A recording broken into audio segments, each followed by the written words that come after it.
Have you ever looked up at the sky and seen long white lines trailing behind airplanes? These aren't just ordinary clouds, they're special clouds created by the airplanes themselves. Let's explore how these flying machines become cloud factories in the sky. When airplanes fly high up in the atmosphere, they release hot exhaust from their engines. This exhaust contains water vapor, which is just water in the form of gas. The air up there is very cold, much colder than down on the ground.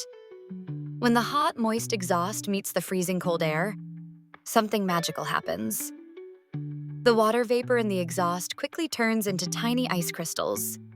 These ice crystals then attract more moisture from the surrounding air, growing bigger and forming clouds. These special airplane-made clouds are called contrails, short for condensation trails. Contrails can last for different amounts of time. Some disappear after just a few seconds, while others can stick around for hours.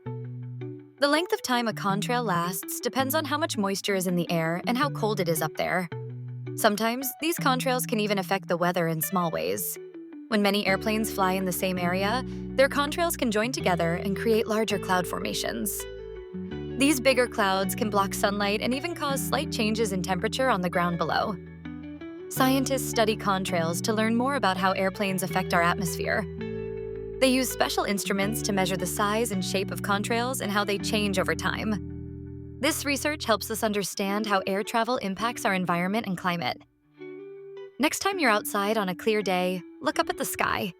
You might see these cloud factories at work, leaving their white trails across the blue sky. It's a reminder of how amazing science can be, and how even something as big as an airplane can create its own little weather system high above the ground. So the next time someone asks you if airplanes can make clouds, you can confidently say yes. These flying machines are not just transporting people and cargo. They're also creating their own special kind of weather up in the sky. It's just one more fascinating aspect of the world of aviation and the wonders of our atmosphere.